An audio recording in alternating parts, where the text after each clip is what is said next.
contohnya berlebihan memuja kaum keluarga Nabi. Sunni sayang keluarga Nabi. Yang ni kita tak nak, kita sayang.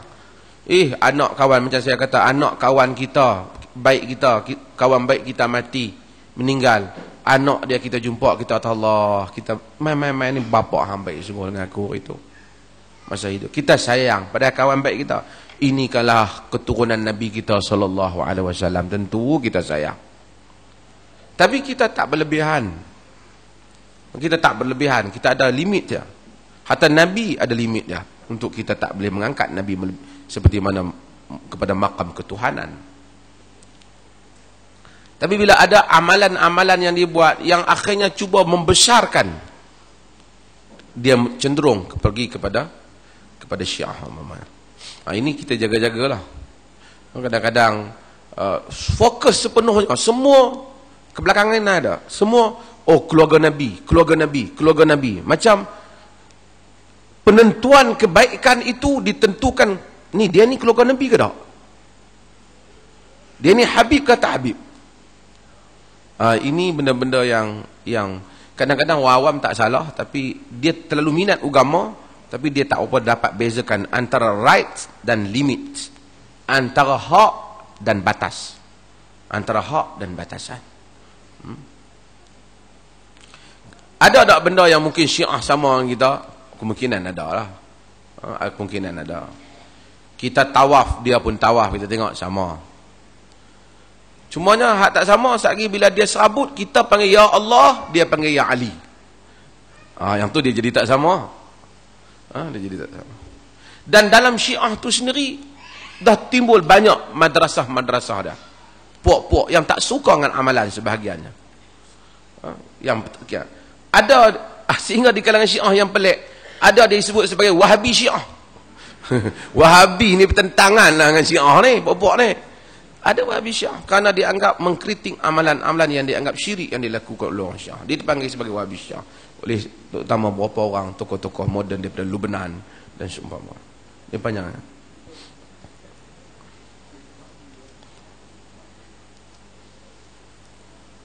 Sokong tak kesatuan umat Islam, tak kira mazhab, seperti yang dianjurkan ulama Iran Ayatullah Khamenei.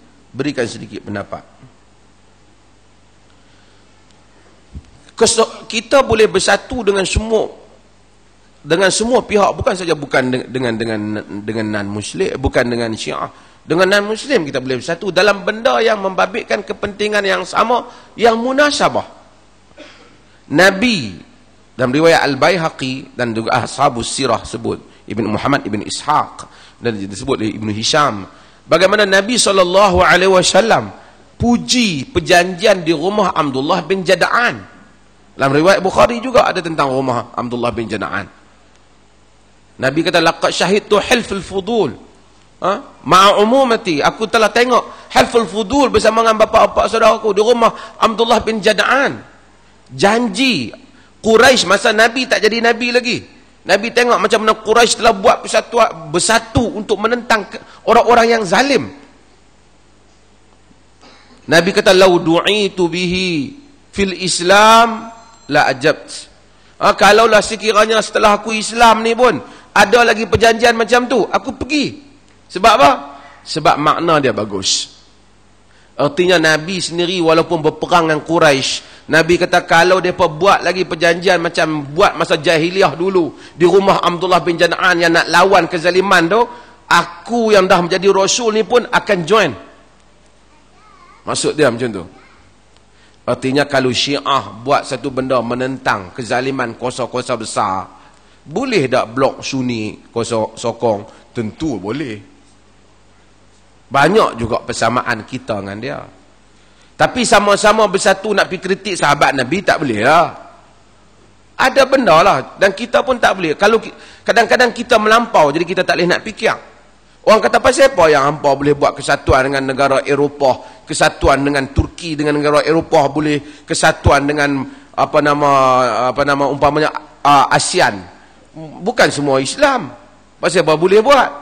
Kerana bukan kita satu atas isu agama, kita satu atas isu kepentingan bersama. Kalau ada kepentingan Iran Saudi dan seumpamanya, yang membabitkan, mempertahankan umpamanya rantau teluk daripada pencemaran. Kalau benda itu boleh dimaterikan sebagai perjanjian, tak ada masalah untuk Sunni dan Syiah untuk bersatu dalam tajuk-tajuk yang seperti itu.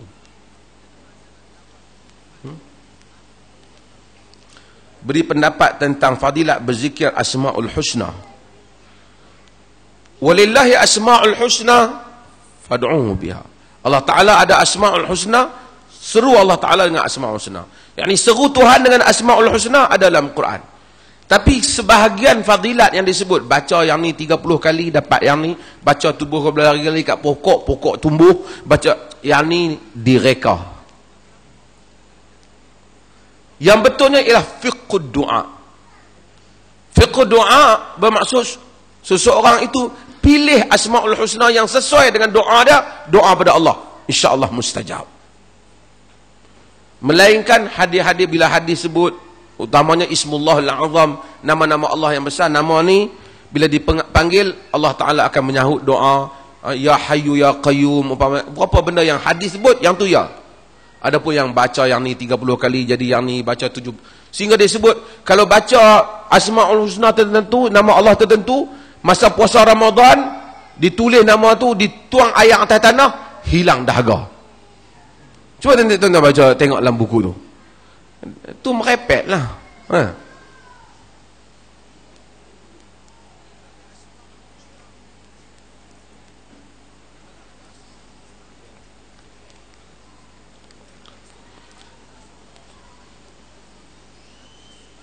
Doktor tadi kata bila wali memberikan sebab yang munasabah pasangan akan dipisahkan. Adakah pandangan tersebut paling rajih ataupun tidak dikira talak? Dia macam ni. Ini gabungan di dalam fiqh ataupun dia panggil Nizamul Usrah, undang-undang yang dibuat oleh Waliul Amr di dalam beberapa negara Arab. Dia benarkan perempuan tu kahwin sendiri walaupun wali tak ada. Wali tak dapat persetujuan wali pun dia kahwin. Tapi kalau wali tu muncul untuk bantah, dia akan tengok kenapa wali tu bantah. Kalau wali tu bantah tak ada alasan, saya tak suka kat dia ni, dulu dia ni tak. Tapi kalau dia bantah benda yang terbukti kukuh, terbukti kemaslahatan tu balik kepada diri perempuan ni, bukan untuk kepentingan dia. Dia kata laki ni bahaya, dia bukti sekian-sekian. Memang kalau tak dipisahkan bahaya untuk perempuan ni. Ketika itu dia lakukan faraq ataupun dia lakukan, dia mahkamah pisahkan perkahwinan. Mahkamah pisahkan perkahwinan. Karena mendapat bantahan wali. Maka gabungkan unsur itu. Tapi biasa susahlah. Melainkan dia kahwin dengan satu orang, dia hypnotize orang tu, dia pukau orang tu. Mengenai Nur Muhammad, adakah dalil mengenainya? Nur Muhammad kan Muhammad Nur? Nur Muhammad ialah cahaya Muhammad. Kalau cahaya Muhammad itu maksudnya hidayah Muhammad, betul. Kalau nur itu maksudnya simbolik kepada hidayah, iaitu ajaran Nabi, betul. Tapi kalau Nur Muhammad mereka masukkan cahaya yang mana dari Nabi itu berasal daripada cahaya. Dan daripada cahaya Nabi itulah dicipta. Nabi bukan macam kita, dia asal daripada cahaya. Itu tak betul. Kullukum min Adam wa Adam min turab, Nabi kata. Semua kamu daripada Adam dan Adam daripada tanah. Nabi anak Adam. Nabi manusia. Qul innama ana basyarun mislukum. Katakanlah aku bashar, manusia seperti kamu. Panjang cerita. Nur Muhammad ni sikit ada pengaruh Majusi. Pengaruh Majusi. Dalam buku kitab-kitab Arab, Nur Muhammad, Nabi cipta Nur Muhammad. Kenapa Allah ciptakan alam ini hanya kerana Nur Muhammad? Jika tidak kerana Muhammad, Allah tak akan ciptakan alam ini. Dia punya falsafah dah. Tu hadis palsu. Tak betul. Quran kata, "Wa ma khalaqtul jinna wal insa illa liya'budun." Allah ciptakan jin dan manusia untuk menyembah Allah, bukan kerana Nur Muhammad. Daripada Nur Muhammad ada sebagai riwayat kata jadi burung merak, Ada kata jadi gandum. Gandum ialah bahasa Parsi. Gandum bahasa Parsi, bukan bahasa Melayu. Jadi gandum. Ada jadi bali. Tapi dalam kitab Melayu Jawi lama, daripada Nur Muhammad jadi padi, sebab orang Melayu makan padi. Jadi dia sebab unsur Nur Muhammad ni macam-macam lah. Dulu Osman Muhammad diminat, dia dah tak ada dah.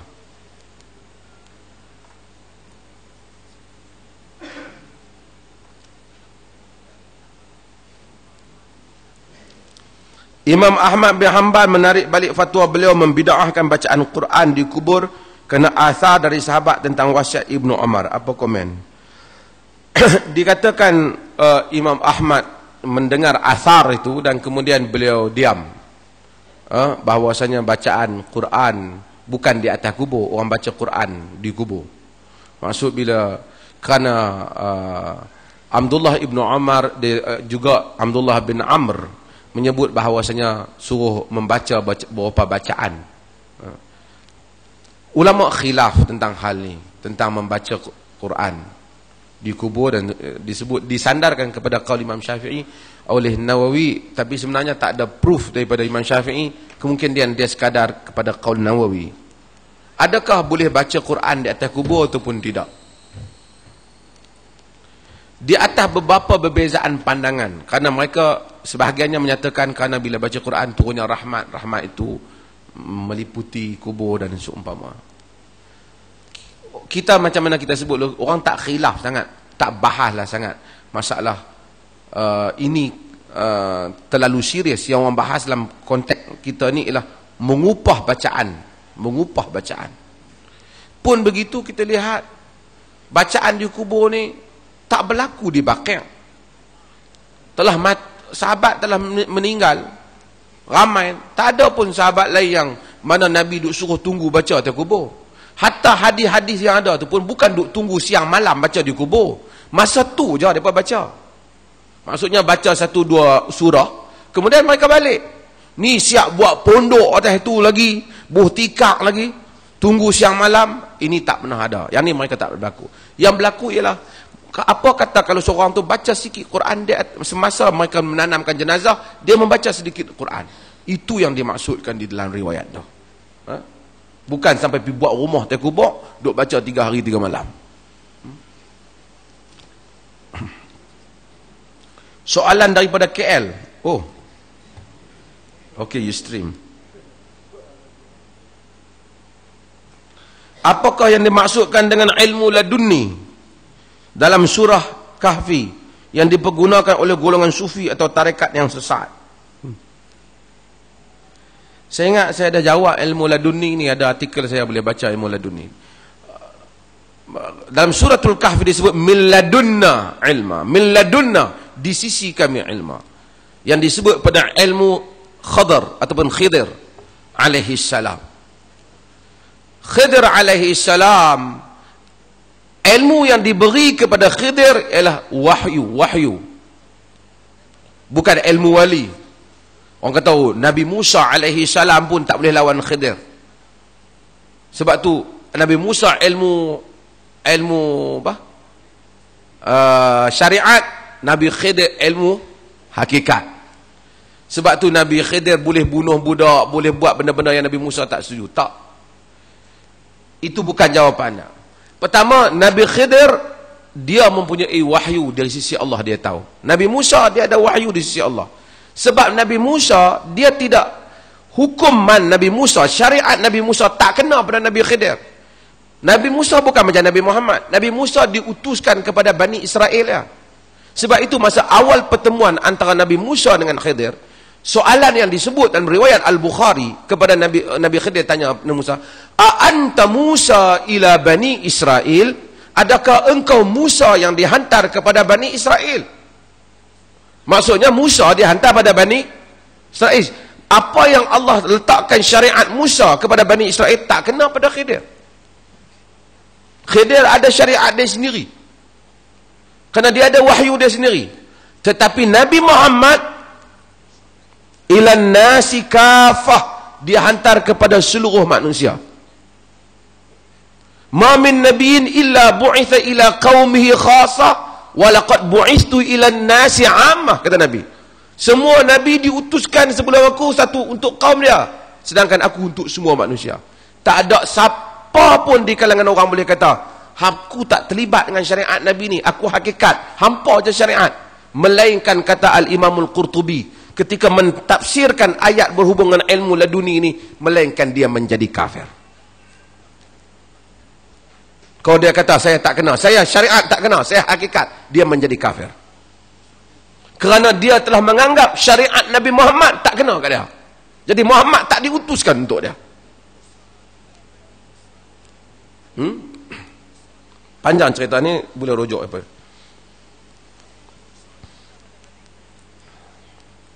Apakah Imam Muslim termasuk dalam tadlis apabila tidak memasukkan Muhammad bin Yahya dalam periwayatannya?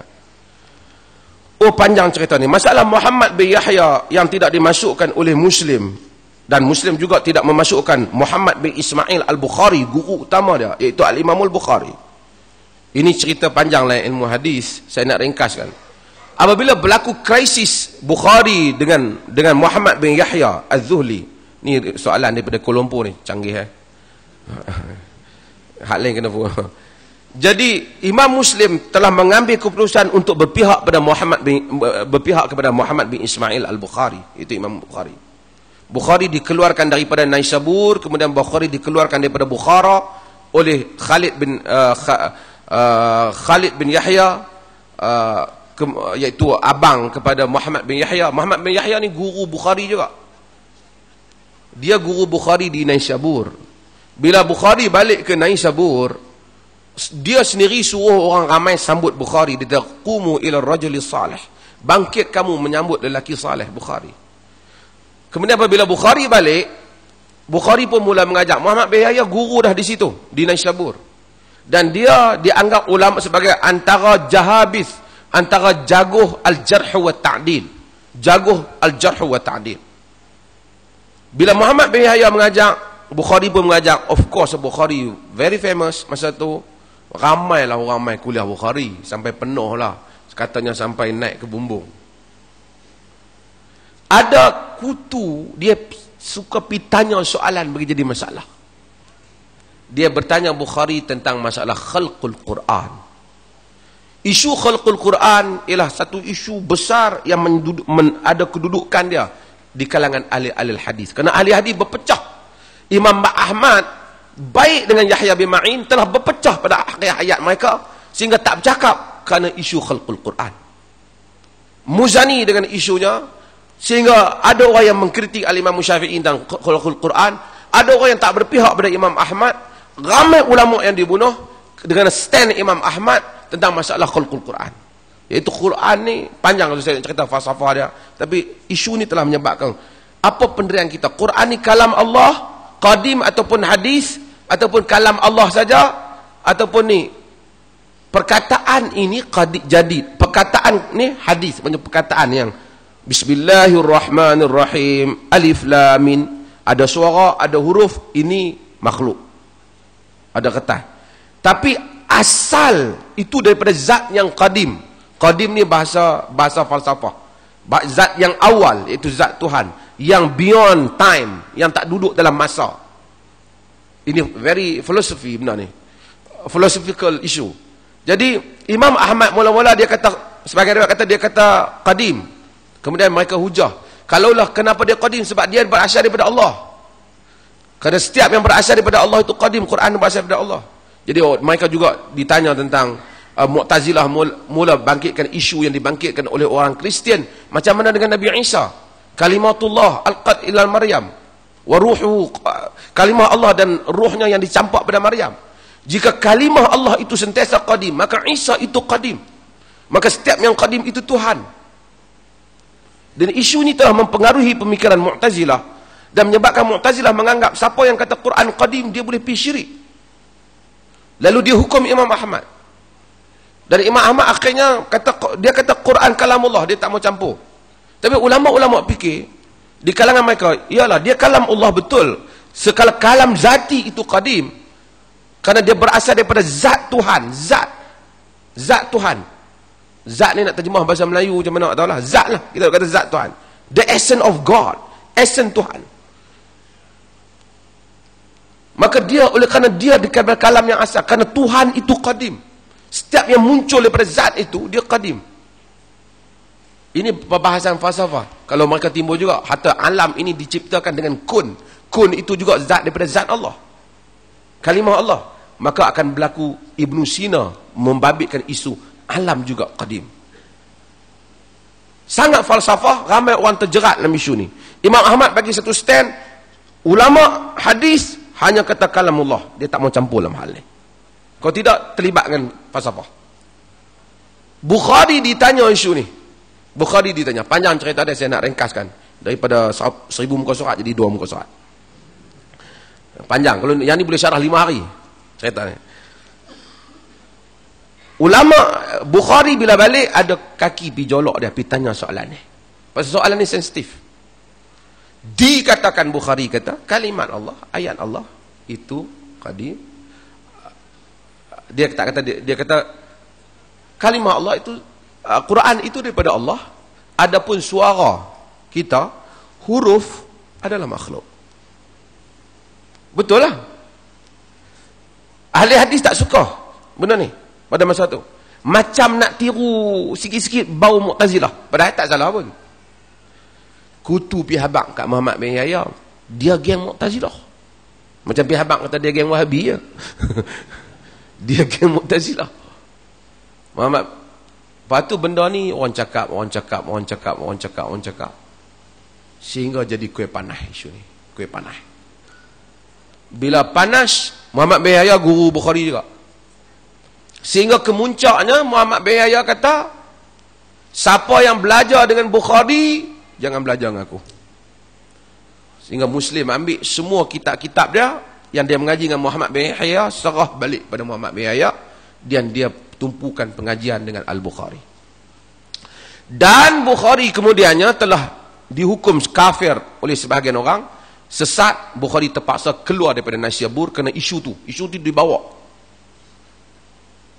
Dan pergi ke Bukhara. Di Bukhara, gubernur dia ialah Khalid bin Yahya Az-Zuhli, abang Muhammad bin Yahya, abang teradik dia.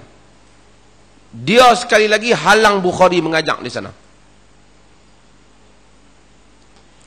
Kesan dia sangat sensitif, sehingga siapa yang mengaji ilmu al-jarh wa ta'dil akan dapati semua buku jarh wa ta'dil kebanyakan pada zaman Bukhari kata Bukhari dhaif.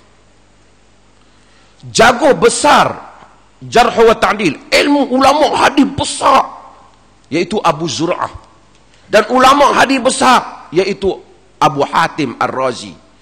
Disebut Ar-Raziyan, dua orang Razi. Dua-dua Razi ni kata Bukhari dhaif. Bukhari teruk kena. Dia kata dhaif walahu mas'alatul lafz. Dhaif, dia mempunyai masalah lafaz. Masalah itulah, lafaz itulah, isu tu. Sehingga surat Muhammad bin Yahya mempengaruhi Sufyan As-Sawri dan seumpamanya tak mau mengambil hadis daripada Bukhari. Kerana dianggap ada isu dalam masalah akidah. Bukhari nak pergi ke Samarkand, kemudian bila dia nak pergi sana, orang sana sebelum dia sampai berkelahi dah. Bergaduh lah, bukan bergaduh mulut, bergaduh sungguh ni. Tak mau dia main. Sehingga dia mati dalam buangan, dalam keadaan dia dituduh sebagai sesat dan kafir. Tu tuan punya Sahih Bukhari tu. Tapi sekarang dia hebat kan. Tapi dalam sejarah ni dia memang teruk dah kena. Dia naik kuda dia, hari raya, dia jatuh dan dia mati. Di rumah kawan dia. Dia tak boleh mengajak di Naisabur, dia tak boleh mengajak di Bukhara. Dan dia nak pergi negeri tu mula-mula bergaduh. Kemudian dia orang kata dah tenang dah, okey boleh pergi. Tak dan pergi meninggal. Dia pun minta supaya Allah selamatkan dia daripada fitnah. Ada anak murid dia kata supaya dia doa kepada orang yang fitnah dia tu supaya Allah ambil tindakan. Dia tak mau Bukhari. Dia tak mau. Tu Bukhari kena. Balik pada Imam Muslim, Muslim berguru dengan Bukhari. Tetapi yang menariknya, walaupun Bukhari menjadi guru besar kepada Muslim, di dalam Sahih Muslim tidak ada satu hadis pun daripada Bukhari.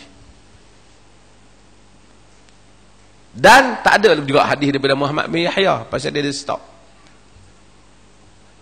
Tetapi walaupun macam mana Bukhari, ada juga hadis satu hadis dalam Muslim, dalam Bukhari yang daripada Muhammad bin Yahya yang berkelahi dengan dia. Dia kata haddatsani Muhammad. Kata Muhammad. Kita tahu Muhammad tu Muhammad bin Yahya. Artinya Bukhari tetap memberikan darjat siqah kepada dia. Walaupun dia buat kat Bukhari agak teruk. Sebab Bukhari tahu dia tak dusta pada Nabi, tapi dia ada isu. Dia salah faham dalam isu tu. Dia ni. Ini panjang cerita ni. 5 hari 5 malam. Ini kenapa ambil kelas master dengan saya di USM. Bidang hadis. Wassallallahu ala nabiyyina Muhammad walhamdulillahi rabbil alamin.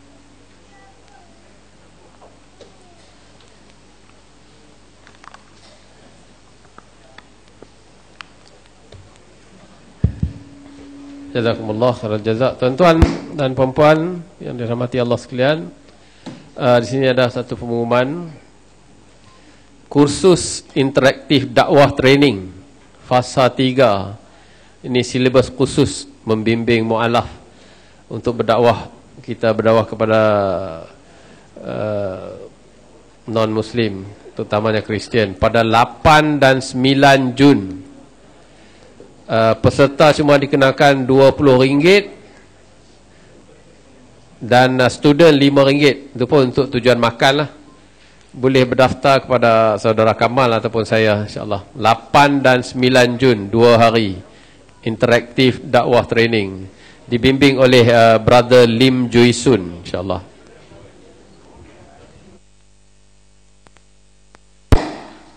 Tuan-tuan, sebelum saya lupa, minggu depan saya punya kuliah tak ada. Saya insyaAllah ke Mekah. So kuliah tangguh minggu depan.